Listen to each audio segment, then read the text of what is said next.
Hi friends, welcome to ஜோதிமா சமையல். இன்றைக்கி நம்ம வீடியோவில் என்ன பார்க்க போகிறீங்கன்னு பார்த்தீங்கன்னா, அனைவருக்கும் அதுக்கு முன்னாடி ஆடி பண்டிகை நல்வாழ்த்துக்கள். இன்றைக்கி நம்ம ரொட்டீன் வீடியோ தான் ஒன்று பார்க்க போகிறோம். இப்போ எனக்கு கிச்சன் வேலை போயிட்டுருக்கு. கிச்சன் க்ளீன் பண்ணுற வேலை தான் இன்றைக்கி பார்த்துட்ருக்கேன். ஏன்னா விடிஞ்சால் ஆடி 1. இது நைட்டு நான் கிச்சனெல்லாம் க்ளீன் பண்ணிகிட்டு இருந்தேன். ஏன்னா எங்கள் ஊரில் ஆடி பண்டிகை ரொம்ப ஃபேமஸ். ஆடி மாதம் தான் மாரியம்மன் நோம்பி போடுவாங்க. வர வாரத்தில் பூச்சாட்டுவாங்க. அதனால் இப்போ இருந்தே வீடெல்லாம் கொஞ்சம் சுத்தம் பண்ணிகிட்ருக்கிறேன். நான் இப்போ கிச்சனெல்லாம் நல்லா க்ளீன் பண்ணிகிட்ருக்கேன்.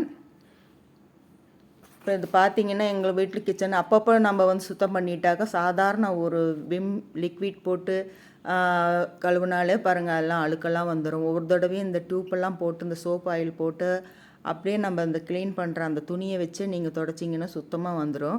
அது இந்த பனியன் கிளாத்தை வச்சு நம்ம அந்த அடுப்பெல்லாம் துடைக்கும் போது அந்த சோப் ஆயில் போட்டு அந்த ஆயில் பிசுக்கெல்லாம் இருக்கும் பாருங்கள், அந்த சோப் ஆயில் போட்டு தேய்ச்சிருப்போம், அப்படியே நீட்டாக வந்துடும் இந்த பனியன் கிளாத்தெல்லாம் போட்டு நம்ம இது பண்ணால். ஏன்னா நம்ம இப்போல்லாம் இருக்கிற புதுசாக கிச்சனுக்கெல்லாம் என்ன பண்ணுறாங்கன்னா ஒரு தடுப்பு மாதிரி கட்டுறாங்க அந்த கவுண்டர் டாப்பில். முன்னாடி இருந்தது வெறும் ஸ்லாப்புகளில் மட்டும் போடுவாங்க, தண்ணி ஊற்றி விட்டால் கீழெல்லாம் போகும். அதனால் நம்ம துணி போட்டு தான் தொடச்சி எடுக்கணுமா இருக்குது. நம்ம இந்த பனியன் கிளாத்தில் போட்டு துடைக்கும் போது பார்த்திங்கன்னா தண்ணியெல்லாம் நல்லா அப்சர்வ் பண்ணிக்கும், நல்லா க்ளீனாக வந்துடும். நிறையா பாத்திரங்கள்லாம் இருந்தது, அதெல்லாம் விளக்கி வச்சுட்டேன். கொஞ்சம் பாத்திரத்தெல்லாம் விளக்கி அதெல்லாம் வெயிலில் வச்சுருந்தேன். பார்த்தா சாயங்காலமே ஆகிடுச்சு. நான் சாயங்காலம் தான் ஆரம்பிச்சேன்னு இந்த வேலையெல்லாம் பார்க்குறதுக்கு. இப்போ பாருங்கள் இந்த துணியை போட்டு துடைச்சது எப்படி பளிச்சுன்னு ஆகிடுச்சுன்ட்டு. நம்ம எந்த துணியும் இருந்தாலும் வேலைக்கு ஆகாது. இந்த பனியன் துணி இருந்தாக்கா அப்படியே அந்த தண்ணி அழுக்கெல்லாம் சுத்தமாக வந்துடும். நீங்கள் அதுக்காக இந்த பனியன் கிளாத்தெல்லாம் வேஸ்ட்டு கிளாத்தெல்லாம் எடுத்து வச்சுருங்க. இப்போ பாருங்கள்லாம் கிச்சன் எல்லாம் க்ளீன் பண்ணியாச்சு. இப்போ பளபளன்னு இருக்குது. நம்ம வாரம் ஒரு தடவையாவது இந்த மாதிரி க்ளீன் பண்ணிட்டாக்கா நமக்கு கொஞ்சம் வேலை மிச்சமாகும். ரொம்ப விடாப்பிடி அழுக்கு மாதிரிலாம் இருக்காது. சாதாரணமாக இருக்கும்போது நம்ம கழுவி எடுத்துடணும். இது எல்லாம் ஒரு இடத்துல எடுத்து வச்சுட்டு மறுபடியும் எல்லாம் சுத்தப்படுத்திட்டு மறுபடியும் எடுத்து வைக்கிறது தான் பெரிய வேலை. அதுக்குள்ளே தலைவலியே பிடிச்ச மாதிரி இருந்தது. சரி கொஞ்சம் டீ வச்சு குடிச்சிட்டு ஃப்ரெஷ்ஷாக உட்காந்துட்டு அப்புறமே நம்ம ரிலாக்ஸ் பண்ணிவிட்டு மீதி வேலையை பார்க்கலான்ட்டு இப்போ டீ வச்சிட்ருக்கிறேன். அப்பப்போ ரெஸ்ட் எடுத்துகிட்டு கூட நம்ம வீட்டு வேலைகள்லாம் செய்யலாம். ஒரே தடவையாக செஞ்சு நம்ம டயர்டாகிறத விட கொஞ்சம் ரிலாக்ஸ் பண்ணிக்கலாம். இப்போ பாரு டீ வச்சு முடிச்சிட்டேன். இப்போ ஒரு சீரியல் போயிட்டுருக்கு. பார்த்தா உள்ளம் கொள்ளை போகுதடா மாதிரி ஒரு சீரியல் இருக்குது. நான் சீரியல் அவ்வளோ பார்க்க மாட்டேன், இருந்தாலும் இந்த சீரியல் எனக்கு ரொம்ப பிடிச்சிருக்கு.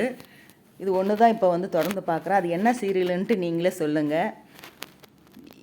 இது பார்த்திங்கன்னா பழைய நாடகம் வந்த அதே மாதிரியே இருக்கா. அதனால் இந்த இதை மட்டும் நான் அந்த டைமுக்கு போட்டு பார்க்குறேன்.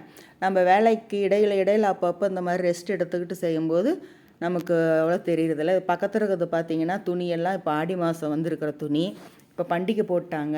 அதனால் இந்த துணியெல்லாம் வந்திருக்கு. இதெல்லாமே டிச் பண்ணணும். அப்பப்போ வர வேலை அப்பப்போ முடிச்சிட்டா தான் நமக்கு சிரமம் இருக்காது. ஒரு அரை மணி நேரம் இடைவேளை எடுத்துக்கிட்டு மறுபடியும் நம்ம வேலை ஸ்டார்ட் பண்ணிட்டோம். இந்த சீரியல் முடிகிற வரைக்கும் கொஞ்சம் நேரம் ரிலாக்ஸ் பண்ணேன். அப்புறம் மறுபடியும் போய் நம்ம ஒர்க்கை பார்க்கலான்னு பார்த்தேன். இப்போ பார்த்திங்கன்னா என்ன பண்ணுறேன்னா கீழே கொஞ்சம் சோப் தூளெல்லாம் போட்டு வச்சுருவேன். போட்டு கொஞ்சம் நேரம் தண்ணியெல்லாம் தெளித்து விட்டு நல்லா ஒரு விளக்கமாறு போட்டு நல்லா தேய்ச்சி விட்ருவேன். கொஞ்சம் நேரம் கழித்து போய் அப்படியே மாப்பு போட்டிங்கன்னா நல்லா சுத்தமாக அழுக்கு வந்துடும். அதுக்கு தான் நான் இப்படி பண்ணுவேன். நான் எந்த லிக்விட்டோ எதுவுமே போடுறதில்ல, சோப் தூள் மட்டும்தான். அது போட்டுட்டு கொஞ்சம் தண்ணி தெளிச்சிட்டு விளக்கமாறு போட்டு தேய்ச்சோம்னா நம்ம சீக்கிரமாக அந்த மாப்பே போட்டு தேய்க்கும் போது என்ன ஆகுதுன்னா அந்த அழுக்கு அவ்வளோ வர்றதில்லை. ஏன்னா எங்கள் வீட்டில் அங்கங்கே பேட்ச் ஒர்க் இருக்கும். ஒன்று டைல்ஸ் இருக்கும், ஒன்று மொசைக்கு இருக்கும், ஒரே இடத்துல இருக்காது. இந்த மாதிரி டைல்ஸில் நீங்கள் சோப்பு தூளெல்லாம் போடும்போது பார்த்துக்கணும், வலிக்கி விட்டுரும். ரொம்ப ஜாக்கிரதையாக தான் செய்யணும். இந்த மாதிரி தேய்ச்சி விட்டுட்டு நம்ம மாப் போட்டு எடுக்கும்போது சுத்தமாக அப்படி பளிச்சுன்னு வந்துடுது. இந்த மாதிரி பேட்ச் ஒர்க்கில் இருக்கிறதுனால மாப்பே போட்டாக்கா அதை நான் அழுக்கு போகிறதில்ல. அதனால் நான் இந்த மாதிரி பண்ணுவேன். இந்த ஒரு இடத்துல மட்டும்தான் டைல்ஸ் இருக்கும். ஆட்கள்லாம் பார்த்திங்கன்னா மொசைக்கு தர தான் போட்டிருப்பாங்க. அதனால் இந்த மாதிரி தேய்ச்சி விட்டுட்டு நான் மாப் போட்டு எடுத்துருவேன். சுத்தமாக அழுக்கெல்லாம் வந்துடும். பண்டிகை போட்டதுனால இப்போ இருந்தே கொஞ்சம் கொஞ்சமாக நம்மலாம் க்ளீன் பண்ணிகிட்டே வந்தால் தான் பண்டிகை இன்னும் 3 வாரத்தில் பண்டிகை. வர செவ்வாய்க்கிழமெல்லாம் பூ போட்டுருவாங்க. நான் இன்றைக்கி பார்த்திங்கன்னா தேங்காய் சுடுற நோம்பி. எங்கள் ஊரில் ஆடி 1க்கு தேங்காய் சுடுற நோம்பி ரொம்ப ஃபேமஸ்ஸு. இங்கே மட்டும்தான் அப்படியா என்ன, இந்த சுட்டு வட்டாரத்தில் பக்கத்தில் ஈரோடு, பள்ளிப்பாளையம், குமாரபாளையம் இந்த மாதிரி ஊரில் தான் இந்த மாதிரி தேங்காய் சுடுவாங்க. மற்ற எங்கேயுமே அந்த மாதிரி தேங்காய் சுடுற பழக்கம் இல்லை. எங்கள் ஊர்லேயும் பக்கத்து ஊர் இருக்கிற ஊர் மட்டும்தான் இந்த மாதிரி தேங்காய் சுடுறது. அப்படியே வேத்து ஊற்றிருச்சு, ரொம்ப வேலை. எப்படியோ ஒரு வழியாக எல்லாம் க்ளீன் பண்ணியாச்சு. நைட் ஆகி போச்சு, மணி வந்து 7:30 மேலே 8 பக்கம் ஆக போகுது. இப்போ கிச்சன் க்ளீன் பண்ணுறது தான் பெரிய வேலையே. நம்ம ஹால் சுத்தம் பண்ணுறது கூட அவ்வளோ ஈஸி தான். இப்போ பார்த்திங்கன்னா எல்லாம் க்ளீன் பண்ணியாச்சு. எங்கள் வீட்டில் நிறைய செல்ஃபு கிடையாது. அதனால் பார்த்திங்கன்னா இந்த டைனிங் டேபிளெல்லாம் சாப்பிட்றதுக்கு வைக்கிறோமோ இல்லையோ, இந்த பாத்திரம் வைக்கிறதுக்கு தான் எனக்கு யூஸ் ஆகுது. எங்கள் வீட்டில் அவ்வளோ செல்ஃபு கிடையாது. அதனால் எல்லாம் தூக்கி இங்கே வச்சுருக்கேன். இப்போ மறுபடியும் எல்லாம் எடுத்து அரேஞ்ச் பண்ணணும். அப்புறம் பார்த்திங்கன்னா இன்றைக்கி சாயங்காலமே வந்து எங்கள் எதிர்த்து வீட்டில் இருந்து துணி கொடுத்தாங்க. பார்த்திங்கன்னா நாளைக்கு ஆடி 1 எனக்கு ஒரு ப்ளவுஸாக தைச்சி கொடுங்கன்னு சாதா ப்ளவுஸு வந்து ஒரு 6 கொடுத்துருக்காங்க. எனக்கு வந்து இந்த ஒரு பச்சை கலரை மட்டும் எனக்கு முதல்ல தைச்சி கொடுங்கன்னாங்க. எப்படிங்க பண்டிகை நாள், எனக்கே நான் என்ன துணி தைச்சிக்கல, எப்படி கொடுக்க முடியும் அப்படின்னு கேட்டேன். 1 மட்டும் கொடுங்க அப்படின்னு சொன்னாங்க. இப்போயே மணி பார்த்திங்கன்னா 8:30 ஆக போகுது. 8:30 ஆகிடுச்சி. இப்போவே நான் இவ்வளோ வேலையை முடிச்சுட்டு இப்போ போய் எப்படி கட் பண்ணி வச்சுட்டா நாளைக்கு காலையில் கூட தைச்சி கொடுத்துடலான்ட்டு ஐடியா பண்ணியிருக்கேன். பார்க்கணும் இப்போ டைமு முடியுதான்ட்டு. வாங்கி வச்சுருக்கிற, முடிஞ்சால் தைச்சி கொடுங்க, இல்லைன்னா அப்புறம் கூட தைச்சி கொடுங்க அப்படின்னு சொல்கிறாங்க. இப்போ சாதா ப்ளவுஸு தான், உட்காந்தா 1 மணி நேரத்துலலாம் தைச்சி முடிச்சிடலாம்.